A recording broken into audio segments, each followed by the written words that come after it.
Capítulo 7. Lutero, o homem para a sua época.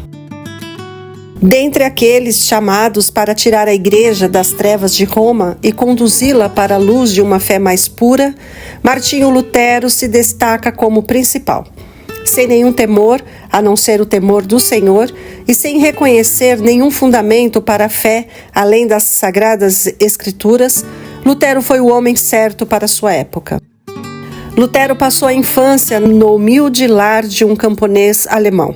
Seu pai queria que ele se tornasse advogado, mas Deus intencionava transformá-lo no construtor do grande templo que vinha sendo vagarosamente edificado ao longo dos séculos.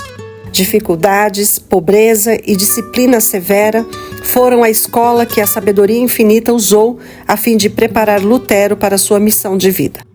O pai de Lutero era um homem de mente ativa. Seu bom senso infalível o levou a desconfiar do sistema monástico. Ficou descontente quando Lutero entrou para o monastério sem sua permissão. Levou 2 anos para o pai se reconciliar com o filho e mesmo depois disso, sua opinião continuava a mesma. Os pais de Lutero tentaram instruir os filhos no conhecimento de Deus. Trabalhavam com fervor e constância a fim de prepará-los para uma vida útil. Às vezes eram rígidos demais, mas o próprio reformador encontrava mais para aprovar do que para condenar em sua disciplina. Na escola, Lutero foi tratado de forma dura e até com violência. Com frequência, passava fome. Os conceitos sombrios e supersticiosos sobre a religião da época o deixavam cheio de temor. Ele se deitava à noite com o coração pesado, constantemente aterrorizado, com o pensamento de que Deus era um tirano cruel em vez de um Pai celestial bondoso. Quando ingressou na Universidade de Erfurt, o futuro parecia mais alegre do que em seus primeiros anos de vida. Por meio de economia e trabalho duro, seus pais haviam se tornado mais abastados e tinham condições de proporcionar ao filho toda a ajuda necessária. Amigos sábios e cuidadosos reduziram, até certo ponto, os efeitos melancólicos de sua formação anterior. Com boas influências, sua mente rapidamente se desenvolveu. A atenção consistente a seus estudos logo o colocou no topo dentre seus colegas. Lutero não deixava de começar cada dia com oração. De seu coração emanava continuamente um pedido de orientação. Com frequência dizia: orar bem é a melhor parte do estudo. Certo dia, enquanto estava na biblioteca da universidade, descobri um livro que nunca havia visto, uma Bíblia em latim. Ele já tinha ouvido porções do Evangelho e das Epístolas, mas achava que aqueles trechos fossem a Bíblia inteira. Pela primeira vez, estava diante da palavra de Deus inteira. Com respeito e admiração, abriu as páginas sagradas e leu por si só as palavras da vida, parando para exclamar: "Ah, se Deus concedesse um livro desse para mim!" Anjos estavam ao seu lado. Raios de luz da parte de Deus revelaram tesouros da verdade para sua compreensão. Como nunca antes, a convicção profunda de ser pecador tomou conta dele. Paz com Deus. O desejo de ter paz com Deus o levou a se dedicar à vida monástica. Como parte dessa escolha, precisava desempenhar as tarefas mais humildes e mendigar de casa em casa. Suportou com paciência essa humilhação, crendo ser necessária por causa de seus pecados. Lutero amava estudar a palavra de Deus. Encontrou uma Bíblia acorrentada de uma parede do monastério e com frequência ia até lá, privando-se do sono e tirando até mesmo o tempo que usava para fazer suas pobres refeições. Levava uma vida muito rígida, tentando dominar os males de sua natureza por meio de jejuns, vigílias e açoites. Posteriormente, disse: "Se um monge pudesse ganhar o céu por meio de obras monásticas, sem dúvida eu teria esse direito. Se continuasse por muito tempo, minha autonegação acabaria me levando à morte." Mesmo com todos esses esforços, seu coração pesado não encontrava alívio. Por fim, quase sucumbiu ao desespero. Quando parecia que toda a esperança havia terminado, Deus lhe concedeu um amigo. Staupitz abriu a palavra de Deus à mente de Lutero e o incentivou a tirar os olhos do eu e se concentrar em Jesus. Em vez de se torturar por causa de seus pecados, lance-se nos braços do Redentor. Confie nele, na justiça da vida de Cristo, na expiação de sua morte. O Filho de Deus se tornou homem para lhe dar a certeza do favor de Deus. Ame aquele que o amou primeiro. Essas palavras causaram profunda impressão na mente de Lutero. Paz sobreveio a seu coração aflito. Depois de ser ordenado sacerdote, Lutero foi chamado para ser professor na Universidade de Wittenberg. Começou a lecionar sobre Salmos, os Evangelhos e as Epístolas para multidões de ouvintes atentos. Staupitz, seu supervisor, o instigou a assumir o púlpito e pregar. Lutero, porém, sentia-se indigno de falar às pessoas em lugar de Cristo. Foi somente após uma longa batalha que cedeu ao pedido de seus amigos. Era poderoso na palavra e a graça de Deus repousava sobre ele. Apresentava a verdade com tamanha clareza e tanto poder que convencia o entendimento de quem o ouvia, e seus fervorosos apelos tocavam o coração. Lutero ainda era um verdadeiro filho da Igreja Papal e jamais pensava que seria diferente. Foi visitar Roma e fez a jornada a pé, passando a noite nos monastérios ao longo do caminho. Ficou surpreso com o esplendor e o luxo que viu. Os monges viviam em quartos elegantes, usavam roupas dispendiosas e se banqueteavam com ricos alimentos. A mente de Lutero começou a ficar perplexa. Finalmente, à distância, viu a cidade sobre as 7 colinas. Prostrou-se com o rosto em terra, exclamando: Santa Roma, eu a saúdo. Ele visitou as igrejas, ouviu padres e monges narrarem seus contos fantásticos e realizou todas as cerimônias exigidas. Em todos os lugares, aquilo que viu deixou pasmo. Males e meio ao clero, piadas indecentes feitas por oficiais da igreja. Encheu-se de horror pelo vocabulário baixo, usado até mesmo durante a missa. Deparou-se com intemperança e imoralidade. Escreveu: Ninguém é capaz de imaginar os pecados e atos vergonhosos cometidos em Roma. Eles têm o hábito de dizer: se existe inferno, Roma foi construída em cima dele. Verdade na escadaria de Pilatos. O Papa havia prometido uma indulgência para todos que escalassem de joelhos a escadaria de Pilatos, a qual se afirmava que fora trazida milagrosamente de Jerusalém a Roma. Certo dia, enquanto Lutero escalava os degraus, uma voz semelhante a um trovão parecia dizer: o justo viverá pela fé. Romanos capítulo 1, verso 17. Ele se levantou envergonhado e cheio de horror. Naquele momento, percebeu com clareza maior do que nunca como era errado confiar nas obras humanas para a salvação. Afastou então o rosto de Roma. A partir de então, a separação cresceu até ele encerrar toda e qualquer conexão com a Igreja Papal. Após retornar de Roma, Lutero recebeu o título de doutor em divindade. Agora estava livre para se dedicar às Escrituras que tanto amava. Fizeram o voto solene de ser fiel à pregação da palavra de Deus, não das doutrinas dos papas. Não era mais um mero monge, mas um arauto autorizado da Bíblia, chamado como pastor para alimentar o rebanho de Deus, faminto e sedento pela verdade. Declarou com firmeza que os cristãos não deveriam aceitar nenhuma outra doutrina além da que fosse baseada na autoridade das Sagradas Escrituras. Ávidas multidões o escutavam com toda atenção. As boas novas do amor do Salvador, a certeza de perdão e paz por meio de seu sangue expiatório, fazia o coração se regozijar. Em Wittenberg, uma luz começou a brilhar, cujos raios se tornariam cada vez mais brilhantes até o fim dos tempos. No entanto, sempre há conflito entre a verdade e o erro. O próprio Salvador declarou: não vim trazer paz, mas espada. Mateus capítulo 10, verso 34. Alguns anos após o início da Reforma, Lutero disse: Deus me impulsionou a prosseguir.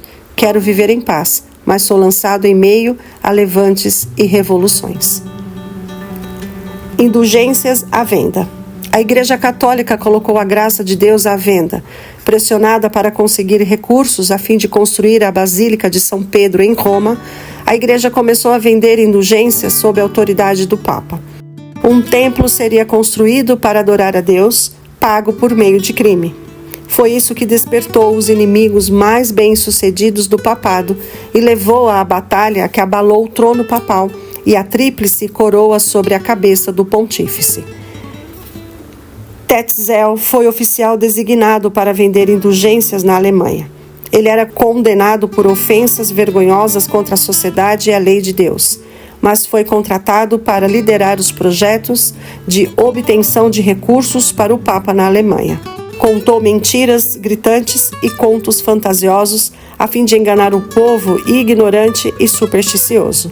Se as pessoas tivessem acesso à palavra de Deus, não seriam enganadas, mas a Igreja as impedia de ter contato com as Escrituras. Quando Tetzel chegava a uma cidade, um mensageiro ia à frente anunciando: a graça de Deus e do Santo Padre está às portas. As pessoas recebiam o enganador blasfemo como se fosse o próprio Deus. Do púlpito da igreja, Tetzel glorificava as indulgências como se fossem o dom mais precioso do Senhor. Declarava que, por meio de seus certificados de perdão, todos os pecados que o comprador desejasse cometer posteriormente seriam perdoados, e nem mesmo arrependimento seria necessário. Ele garantia a seus ouvintes que as indulgências tinham poder para salvar os mortos.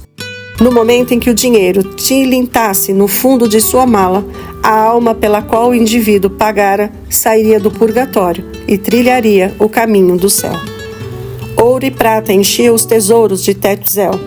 Era mais fácil obter a salvação comprada com dinheiro do que aquela que exigia arrependimento, fé e diligente esforço para resistir ao pecado e vencê-lo. Lutero ficou horrorizado.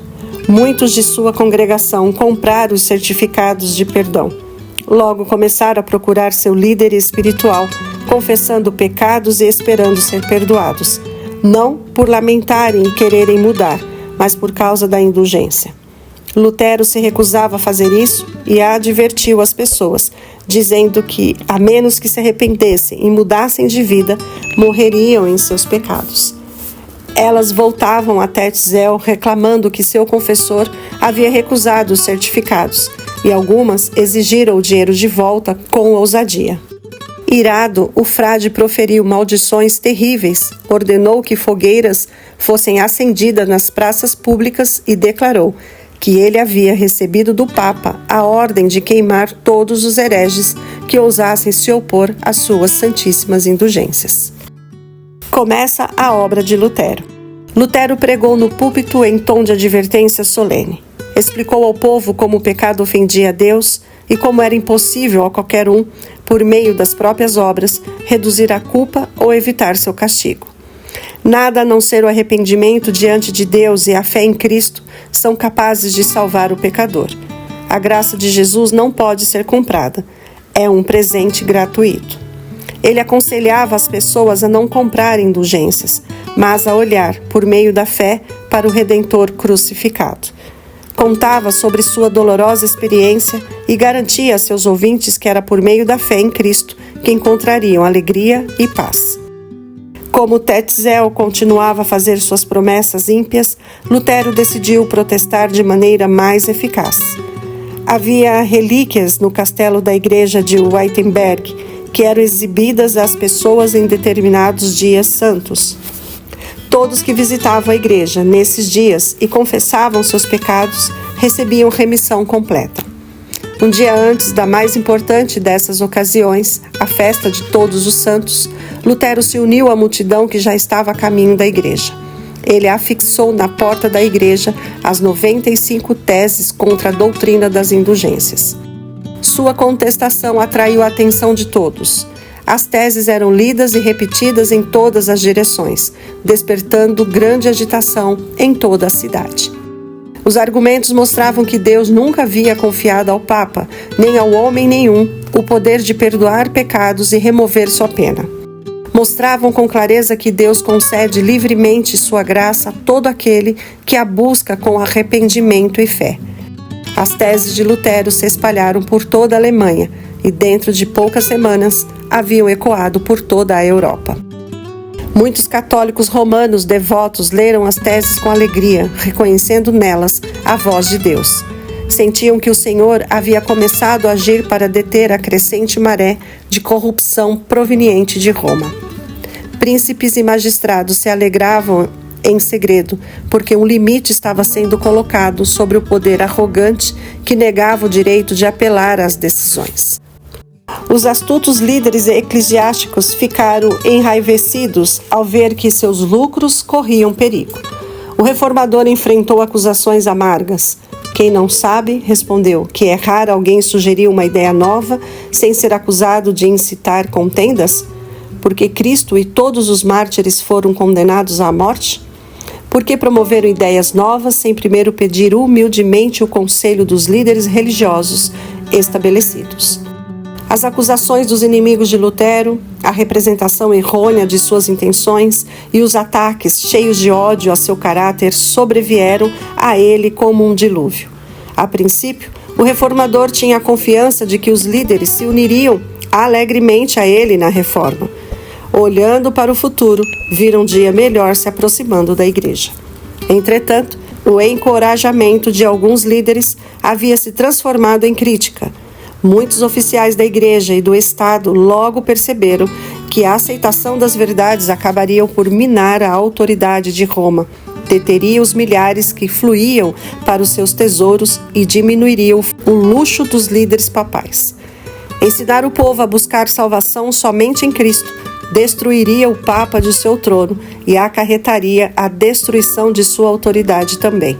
Por isso, eles se colocaram contra Cristo e a verdade, opondo-se ao homem enviado para levar luz até eles. Lutero tremia ao olhar para si, um homem se opondo aos poderosos da terra. Quem sou eu, escreveu, para me opor à majestade do Papa perante quem treme os reis da terra e o mundo inteiro? Ninguém é capaz de saber o que o meu coração tem sofrido ao longo desses 2 anos, a tristeza e até mesmo o desespero no qual afundei.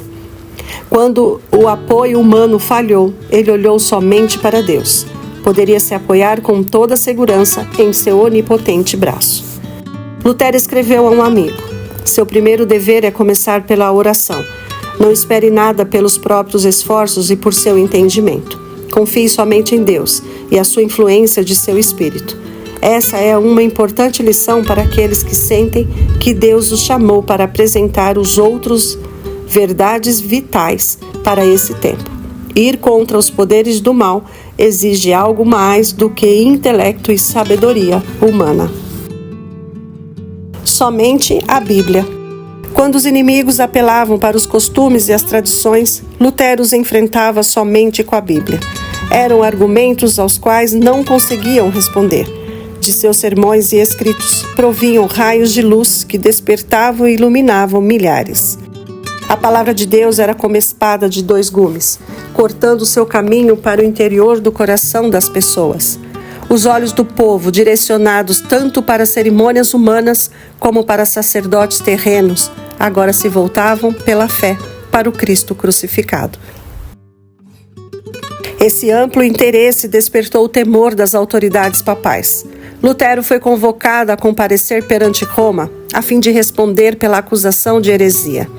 Seus amigos sabiam muito bem o perigo que o ameaçava naquela cidade corrupta, já embriagada com o sangue dos mártires de Jesus. Solicitaram que ele fosse interrogado na Alemanha.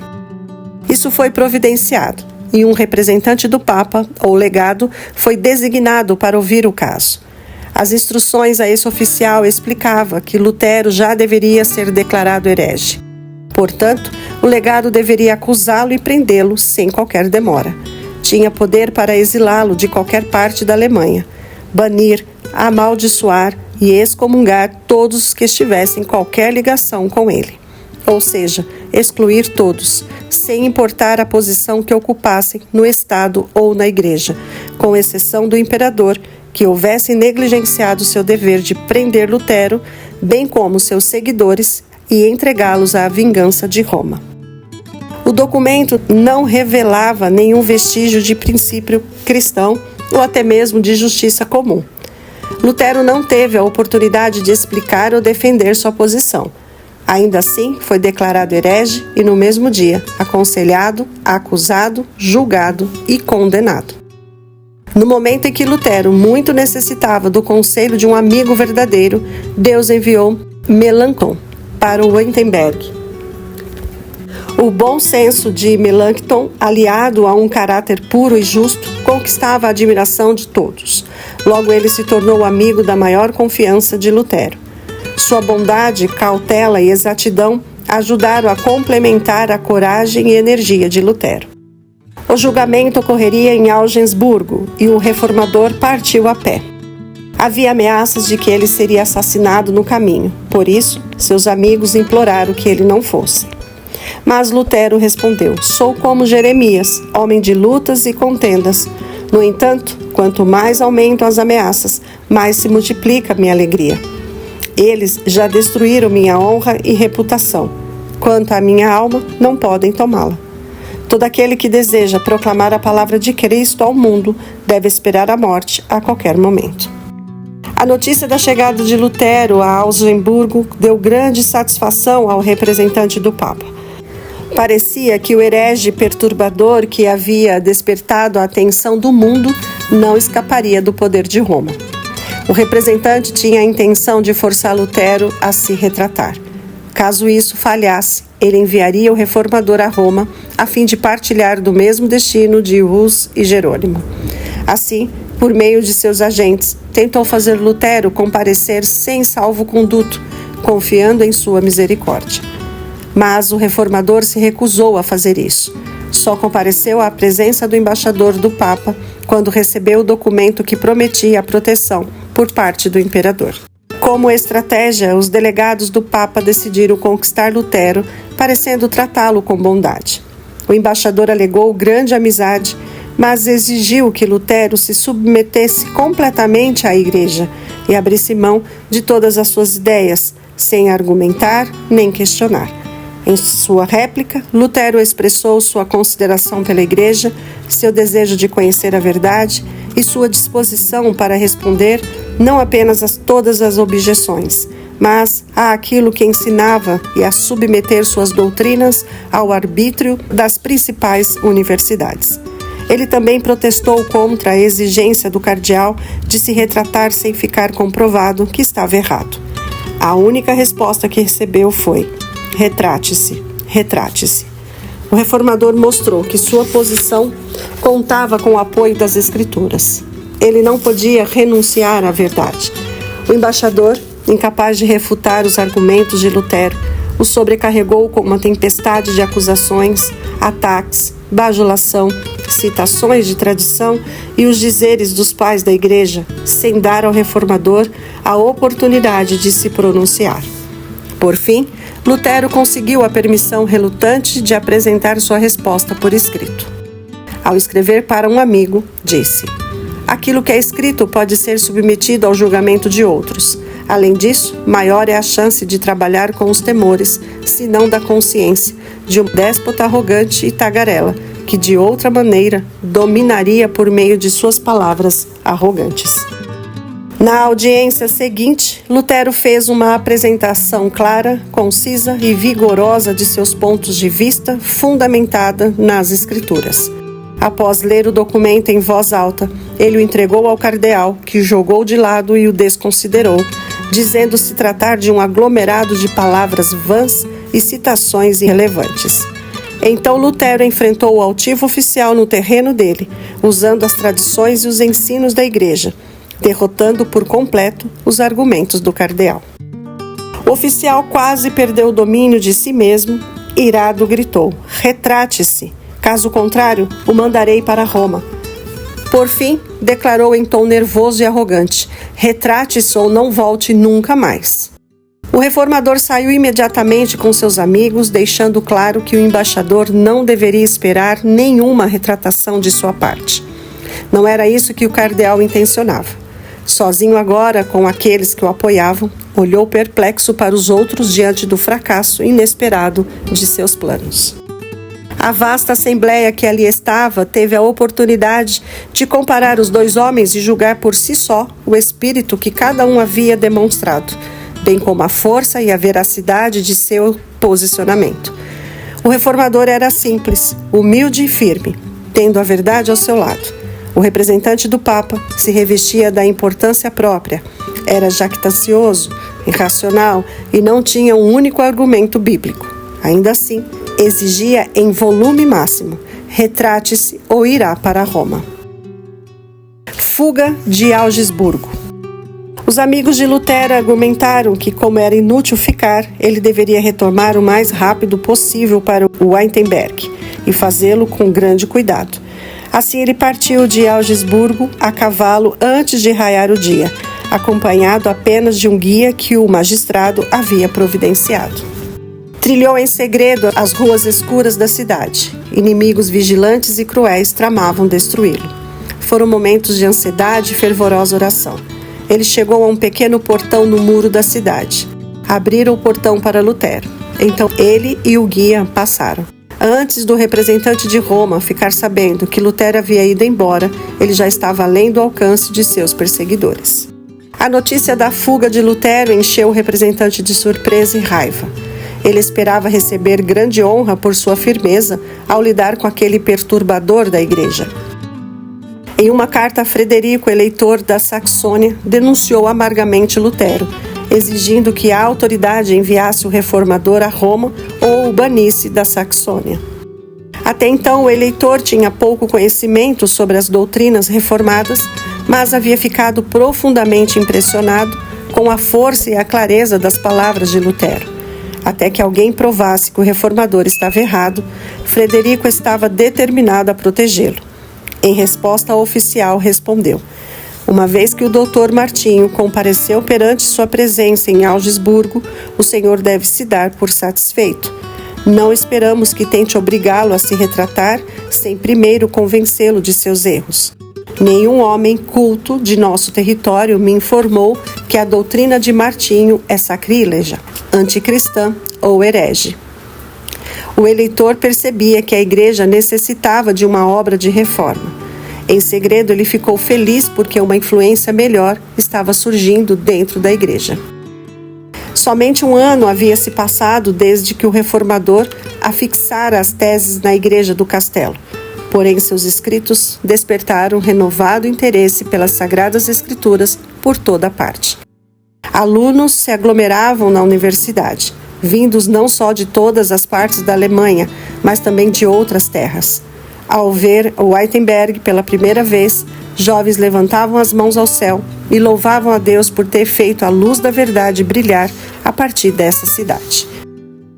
Na época, Lutero estava apenas parcialmente convertido dos erros de Roma. Entretanto, escreveu: estou lendo os decretos dos pontífices e não sei se o Papa é o próprio anticristo ou se o apóstolo, já que Cristo é representado de forma tão incorreta e é crucificado por meio dele. Roma foi ficando cada vez mais irada com os ataques de Lutero. Oponentes fanáticos, até mesmo doutores das universidades eclesiásticas, declaravam que quem matasse o monge ficaria isento de pecados. Mas Deus era sua defesa. Suas doutrinas eram ouvidas por toda parte, em cabanas e conventos, nos castelos dos nobres, nas universidades e em palácios reais. Na mesma época, Lutero descobriu que Hus, o reformador boêmio, havia defendido a grande verdade da justificação pela fé antes dele. Lutero declarou: todos nós, Paulo, Agostinho e eu, temos sido hussitas sem o saber. A verdade foi pregada há 1 século e queimada. Acerca das universidades, Lutero escreveu: temo que as universidades se tornem grandes portões do inferno, a menos que trabalhem com afinco para explicar as Sagradas Escrituras e inculcá-las no coração dos jovens. Qualquer instituição que não envolva as pessoas constantemente com a palavra de Deus se torna corrupta. Esse apelo circulou por toda a Alemanha, despertou a nação inteira. Os adversários de Lutero instigaram o Papa a agir de maneira decisiva contra ele. Um decreto de condenação imediata foi promulgado. Caso o reformador e seus seguidores não se retratassem, seriam todos excomungados. Uma crise terrível. Essa foi uma terrível crise para a Reforma. Lutero não era cego à tempestade que estava prestes a sobrevir, mas confiava que Cristo seria seu apoio e escudo. Não sei, nem quero saber o que está para acontecer. Nenhuma folha cai sem a vontade de nosso Pai, quanto mais Ele cuida de nós. Pequena coisa é morrer pela palavra, uma vez que o próprio Verbo, que se fez carne, morreu. Quando o decreto papal chegou às mãos de Lutero, ele disse: desprezo e o ataco por seu ímpio e falso. É Cristo que nele está condenado. Já sinto mais liberdade no coração, pois sei, afinal, que o Papa é o anticristo e que o seu trono é o do próprio Satanás. As ordens de Roma tiveram seu efeito. Os fracos e supersticiosos tremeram perante o decreto do Papa e muitos sentiram que a vida era preciosa demais para correr risco. A obra do reformador estava perto do fim? Lutero continuava destemido. Com um poder tremendo, devolveu a sentença de condenação para Roma. Na presença de uma multidão formada por pessoas de todos os níveis da sociedade, Lutero queimou o edito do Papa. Disse: uma disputa séria acaba de começar. Até agora só brinquei com o Papa. Comecei esta obra em nome de Deus. Ela terminará sem mim e pelo poder do Senhor. Quem sabe se Deus não me escolheu e chamou, e se eles não deveriam ter medo de, ao me desprezarem, estarem desprezando o próprio Deus? O Senhor nunca escolheu como profeta o sumo sacerdote ou qualquer outro indivíduo de elevada posição. Pelo contrário, em geral, escolhia pessoas humildes e desprezadas, até mesmo o pastor de rebanho Amós. Em todas as eras, o povo de Deus precisou repreender os grandes, reis, príncipes, sacerdotes e sábios, arriscando a própria vida. Não digo que sou profeta, mas afirmo que deveriam temer exatamente o fato de eu estar sozinho, enquanto eles são muitos. Tenho certeza de que a palavra de Deus está comigo, não com eles. Lutero também travou uma batalha terrível consigo mesmo antes de finalmente decidir separar-se da igreja. Quanta dor me causou, muito embora tivesse as Escrituras a meu lado. Justificar para mim mesmo a ousadia de me posicionar sozinho contra o Papa e identificá-lo como o anticristo.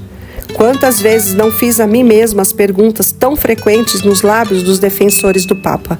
Só você tem sabedoria? Todos os outros estariam errados? Como será então se for você quem estiver errado, envolvendo em seu erro tantas pessoas que receberão a condenação eterna? Foi assim que lutei comigo mesmo e contra Satanás, até que Cristo, com sua voz infalível, fortaleceu meu coração contra essas dúvidas. Um novo edito foi promulgado, declarando a separação final entre o reformador e a Igreja Católica Romana, dizendo que ele havia sido amaldiçoado pelo céu. Todos aqueles que aceitassem suas doutrinas seriam incluídos na mesma condenação. Qualquer pessoa usada por Deus a fim de apresentar verdades que se aplicam de maneira especial ao seu tempo enfrenta oposição. Havia uma verdade presente nos dias de Lutero. Há uma verdade presente para a igreja hoje. No entanto, assim como os oponentes de Lutero, a maioria das pessoas da atualidade não deseja a verdade. Aqueles que apresentam a verdade para este tempo não devem esperar ser recebidos de maneira mais favorável que os primeiros reformadores. O grande conflito entre a verdade e o erro, entre Cristo e Satanás, se intensificará até o fim da história deste mundo. João, capítulo 15, verso 19 e 20. Lucas, capítulo 6, verso 26.